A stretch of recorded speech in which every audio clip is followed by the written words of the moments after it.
Magandang araw. Pinapahirapan talaga ng tadhana ang piking si Lucy.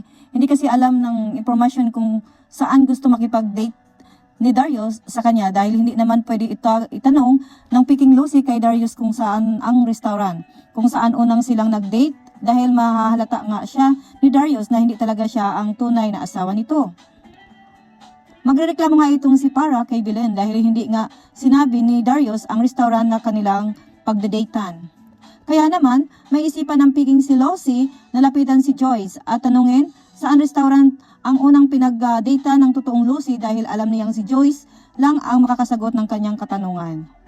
Pero, nakakatuwa din naman itong si Joyce, talagang hindi paglalaroan niya ang piking si Lucy dahil sa halip na ituro ang totoong restaurant na una nilang pinagdita ng totoong Lucy at Darius ay liligawin niya itong piking Lucy. Sabihin ba naman ni Joyce na sa M Square, main daw ng restaurant na iyon, paniwalang paniwala naman itong si Peking Lucy kaya agad naman siyang pupunta sa M Square, main at agad niyang kausapin ang manager nito. Yun nga lang, nang tanungin niya ang manager na wala naman daw reservation, ginawa doon si Darius kaya naman dito na magtataka itong si Peking Lucy na naguyo siya ni Joyce at alalang-alala na siya nga baka nga naghihintay na nga itong si Darius sa restaurant. Sa kabilang banda naman, habang inaantay na nga ni Darius ang kanyang piking asawa doon sa restaurant na tinutukoy niya ay ikakagulat niya ng husto na makita niya ang tunay na Lucy sa kabilang table. Marahil si Joyce ang nagpapunta doon kay tunay na Lucy doon sa tunay na restaurant na pinagamitan nila dati. Kaya naman ito'y nagulat itong si Darius na nandoon si tunay na Lucy.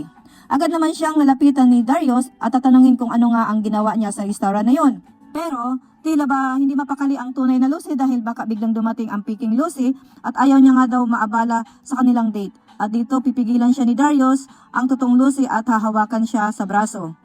At dito naman ay makukuryente na naman si Darius. Makakailan kuryente kaya si Darius sa totoong Lucy para matanto niya na ito talaga ang kanyang asawa at hindi yung inaantay niya na piking Lucy na dumating dahil wala naman itong alam sa totoong restaurant na tinutukoy ni Darius. Dahil ano nga ba naman ang alam ng Para na nagkakatawang Lucy sa mga ganap na tunay na mag-asawa noon. Kaya kung ikaw ay isa din sa umaasa na sana yung tunay na mag-asawa na lang ang mag-date, paki-like, subscribe naman ang aking channel para latest kayo sa update ng aking susunod na mga upload. Maraming salamat!